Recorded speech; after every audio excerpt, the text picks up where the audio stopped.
Hi everyone, I'm Venessa Ninovic and I'll be talking about deepfake phishing attacks. If you have a look here, it's actually a picture of me as an 18th century royal. This was created using myheritage.com and it took about a minute to create and about 9 images of me to create this. So a little bit about me. I'm an intelligence analyst from Sydney with a passion for all things open source intelligence. I have a Medium and Twitter with the handle Intel Inquirer, where I write about OSINT and SOCMINT and Intel. And I was awarded the AIPIO Emerging Intelligence Professional for this year. And I spoke at the SANS OSINT Summit earlier this year as well, which was pretty cool. So what are deepfakes? Deepfakes are AI-generated videos and images of a person saying or doing something that they never did. It comes in different forms: videos, images, and also audio. And there's various different types of deepfakes as well as quality also, which I'll be going through. So on the bottom left, we've got a GAN-style image, which is generative adversarial network images. It's a person that does not exist. From the website, thispersondoesnotexist.com. And this technology has improved dramatically in the last 5 to 10 years. And in the middle, we've got a face swap from Snapchat. This has become very popular, especially on Instagram, Snapchat, and it's readily available for anyone to really use. It's not that sophisticated, but it's there and the technology is being used. And on the right, we have a deepfake of Tom Cruise. You can find more on the handle Deep Tom Cruise on TikTok. And this was created by Chris Ume. It took hundreds of videos and photos of Tom Cruise to create a deepfake of this quality. And this is quite a sophisticated level deepfake and very hard to detect by a human, essentially.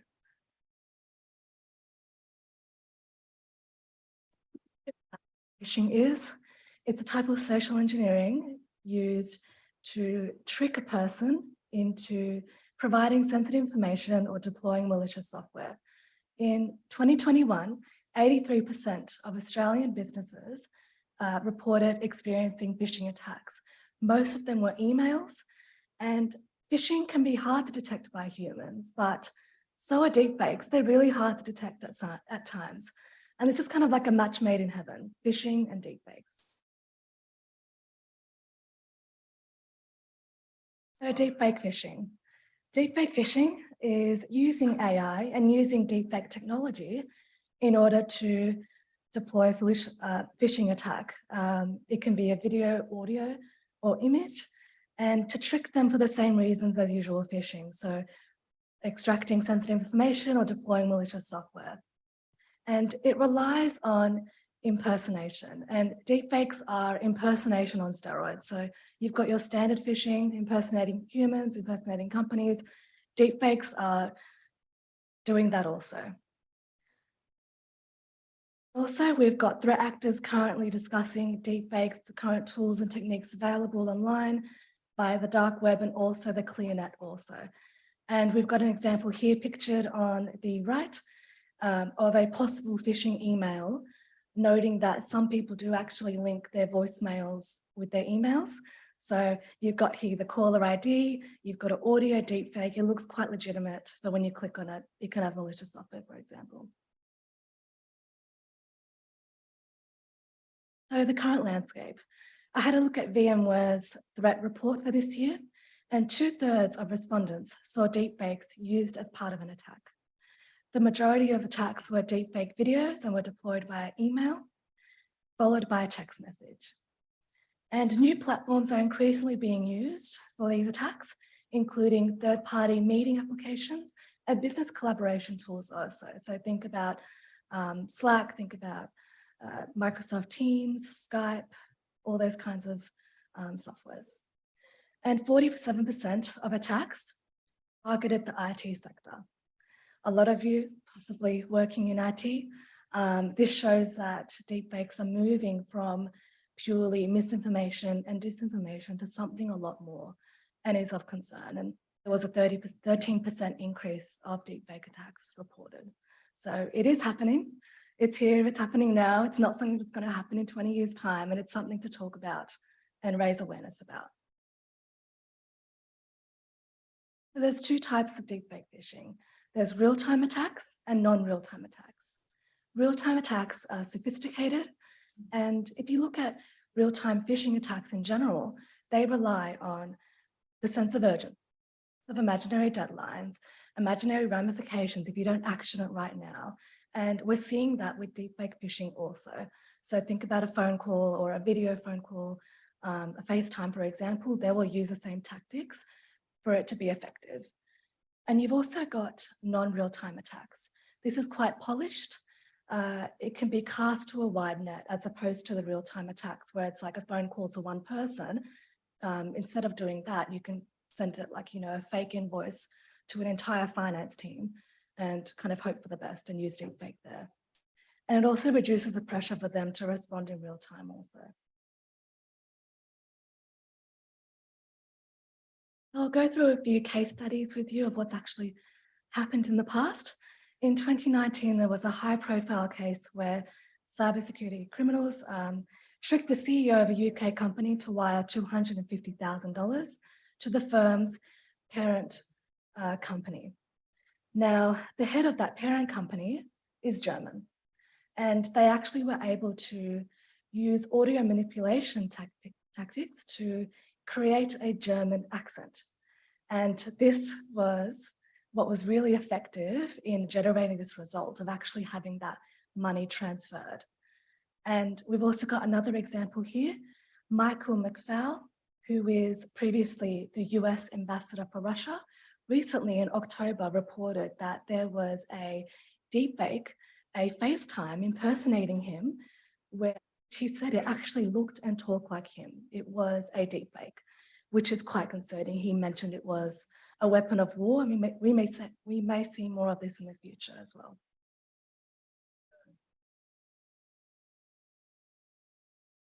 We've got image deepfake phishing as well.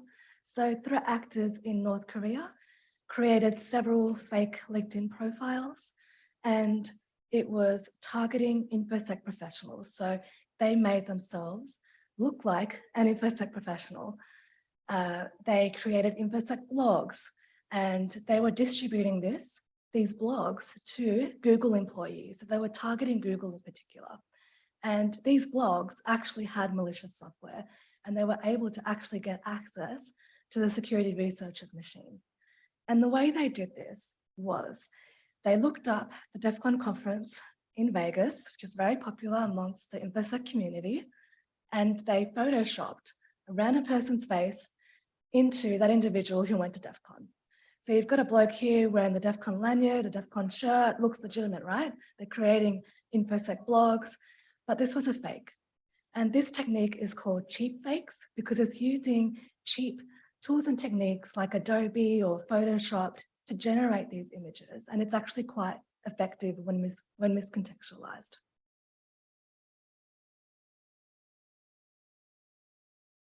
And we have an example of a video deepfake phishing attack. So for those who don't know, FTX is a cryptocurrency that recently collapsed. I feel for anyone who lost any money in that collapse. But there was actually a deepfake circulating literally last week of the founder, Sam Bankman-Fried, telling people, in order to be compensated, everyone, can you please go onto this website, input your details, and you'll get some money back. And it actually looked quite legitimate. I had a look at some real videos of the CEO, and the audio was actually really similar to the CEO. And I think it was quite a job well done. And it was posted by a verified Twitter account also. So for those who don't know about the current Twitter environment, Elon Musk is the CEO and anyone can purchase a verified account for $8. And this is what we're currently seeing, it's happening. And yeah, that was a malicious site.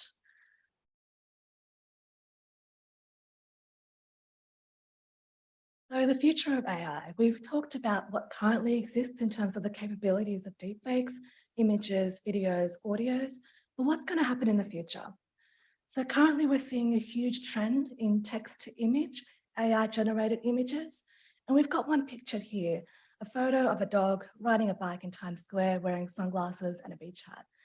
This looks quite legitimate to me, this image. It looks like a photo, but this was AI to a T. You can type in whatever you want with restrictions and it will generate an image for you.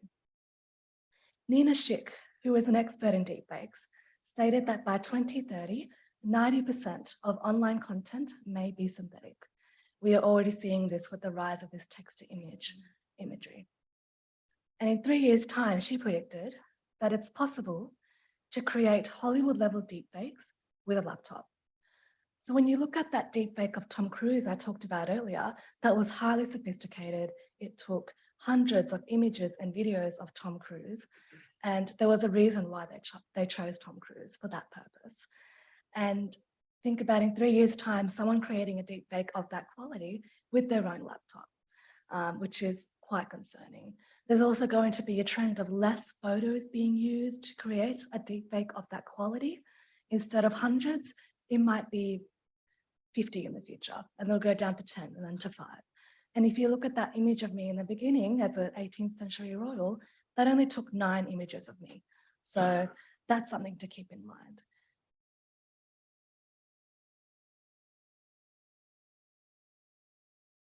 So future scenarios, there will be multiple methods used by threat actors to make deepfake phishing as effective as possible. And I've got an example here. Rachel Toback, who works in cybersecurity, uploaded a video on YouTube called "It Was Easy to Hack a Billionaire." And the method she used was she phone spoofed her phone number to look like a client of that billionaire. And she used an audio deepfake to say, "Can you please have a look at your emails? Please action it as soon as possible. It's really urgent." He thought, "Oh, okay, I'll do that right now." He went on there, clicked on a link in the email, and it was actually malicious. And she gained access to his cloud server and all of his personal information that was uploaded on there. So that's an example of the multiple different types of methods used beyond just, for example, phone calls. It'll be more than that. And we may also see deepfakes as a service. So currently, for example, that Tom Cruise deepfake, a researcher who works in AI created that. That kind of capability is currently not available to everyone, but in the future it may be. And we've already talked about the fact that threat actors are talking about deepfakes on the darknet, on the clear net, and it's probably only a matter of time before this is offered as a service. When you think about merging deepfake capabilities and social engineering and a bit of open source intelligence in there as well, I see a lot of room for profit for a lot of threat actors out there. And with the metaverse as well, if that increases in popularity, there was a company recently that released the fact that they have generated the ability to 3D scan someone's face and upload it onto their metaverse avatar. As soon as I saw that, I straight away thought about deepfakes and the fact that people may manipulate this technology to look like someone else. And we already see a lot of malware, a lot of phishing, a lot of cryptocurrency scams in the metaverse. And it's probably only a matter of time before deepfakes and those phishing campaigns in the metaverse are kind of combined and work together to be as effective as possible.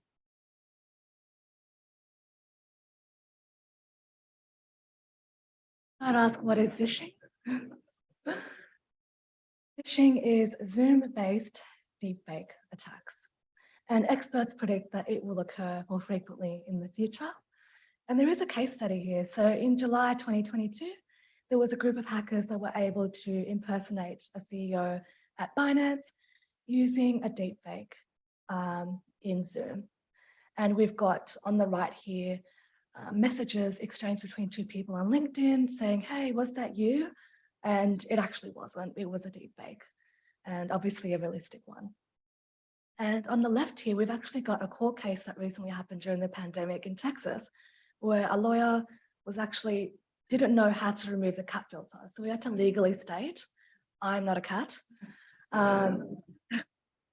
But the fact that this technology already exists, these filters already exist, shows that there is potential for deepfakes as well in this space.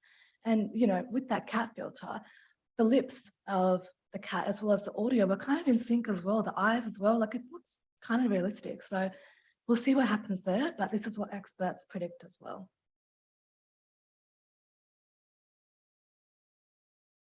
So future security implications. The goal is to evade security controls. We've already seen the increase of deepfakes targeting the IT sector in particular, which is of concern. And we're also seeing a rise of biometrics and passwordless logins. So when you think about face scans being used to log in or audio, think about how that can be manipulated with deepfakes. And it's not that difficult to do either. With real-time deepfake phishing attacks, VPNs are going to save you from a deepfake phone call, a FaceTime, or an audio phone call as well. So that's something to keep in mind. It relies on that human error and those urgent deadlines and ramifications as well. And with non-real-time phishing, I stated as well, it can be cast to a wide net of people. So not just one or two people, it can be sent to an entire team, which is of concern. And with the increase of work from home, the use of Zoom, Microsoft Teams, TeamViewer, Slack, all these platforms, we may see rises of those being exploited with these deepfake phishing attacks also. And we're seeing the rise of insider threats and how important that is to manage as well in terms of employees, contractors, partners, and the possibility of them being blackmailed with a deepfake of them doing something potentially illicit or immoral, and then potentially losing their job if that's distributed. So something to keep in mind. Through some methods of detection, unfortunately, there are no tools out there that can 100% accurately determine a deepfake. This deepfake technology is constantly evolving, it's constantly improving, but the tools are also evolving as well. So the ones that I mentioned today, in a year's time, they might not exist or they might not work as well as the other ones that are available in a year. So we've got fake profile detector, which is pictured on the top left here. And it's a Google Chrome extension, and it claims to detect AI-generated images of people who don't exist, in particular those GAN-style images that I talked about earlier. But it's good to note as well that there are other websites where you can generate deepfakes, and it may not be as effective for those other websites. On the top right here, we've got a technique coined by the handle Bendo Brown, Benjamin Strick on Twitter, who stated that the eyes perfectly align for every single deepfake on the person, on the website, thispersondoesnotexist.com. So that's something to keep. I highly suggest people go onto that website and have a look at the individuals on there. Every time you refresh the website, it generates a new face. So there's like 1,000 faces there. And when you go through that, you can actually see the things that you can look out for. So for example, mismatched ears or weird eyes or hairline that doesn't quite match, that kind of thing. We've also got tools such as FFmpeg, which is a Linux-based tool, as well as the website watchframebyframe.com and other sites like that, which offer the ability to actually view a video frame by frame. So you can actually look at it in detail, which is perfect for those non-real-time attacks, which may occur and you might receive. A catcher as well. This was only recently introduced and created by Intel. It was probably released about 2 weeks ago, but they claim to detect 96% of all deepfakes, looking at the blood flow of people, which deepfakes don't have, which I thought was really fascinating. Deepfakes, unfortunately, are a cat and mouse game. So when deepfakes first emerged, researchers found out that they weren't blinking very much. And everyone thought, yay, that's great. Oh my gosh, we know how to detect a deepfake, everyone. They don't blink as much. We're all good to go. Well, in a couple of months' time, they started to blink a lot more. So in terms of, fake capture, for example, my guess is in about a year's time, somehow deepfakes will have a blood flow. Don't know how, but this is how it's constantly evolving. It's a cat and mouse game, and it's quite difficult to detect. I'm a firm believer in practice makes perfect. We've got 2 websites here that I recommend, detectfakes.com, which provides both audio, video, images of deepfakes, where you can determine whether it's real or fake. And on the right here, you've got whichfaceisreal.com, which is perfect to practice those GAN style images of people who don't exist.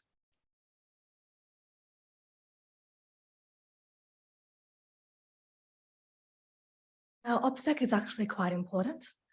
There's a reason why politicians or celebrities are the main targets for deepfakes right now. And that's because if you look at that deepfake of Tom Cruise, you needed hundreds of images and videos for that to be as good as it is, right? So my thoughts is in the next couple of years, influencers and content creators and CEOs will be the next targets because it's their job to kind of get out there, talk to people, talk at conferences, post things, post photos. And unfortunately, the more you have online, you may be a victim of a deepfake attack if you have this amount of content out there. So I think OPSEC is really important. Your privacy is really important on your social media. But at the same time, it's important to keep in mind that open source intelligence is constantly improving and there's constantly new tools out there as well. And with that, even though you've got everything on private, for example, your aunt who attended Christmas with you last year might have uploaded 100 photos of you, and that can be found. So like just keeping that in mind as well. And how to detect your business from deepfakes. So looking around, I assume all of you know some methods to detect a phishing attack, You're looking for spelling errors, you're looking for emails that aren't exactly the same one as what you got a month ago, you're scanning your URLs, but how many of you know how to detect a deepfake? You know what I mean? So like awareness needs to be raised because if deepfakes and phishing are merged into one, this is a capability that needs to be known about. People need to start talking about deepfakes, knowing about the current capabilities and potentially how to detect them. So highly recommend raising awareness, training employees, and establishing the relevant security protocols, for example, stronger authentication for money transfers or secondhand communication channels, talking in different channels as well, asking security questions, making sure you don't give the answer to them is really important, and being aware of the things to look out for in deepfakes as well. And here is my resources slide that I used to create this talk. Thank you, B-Side, so much for the opportunity, and thank you everyone for listening. Hope you enjoyed it.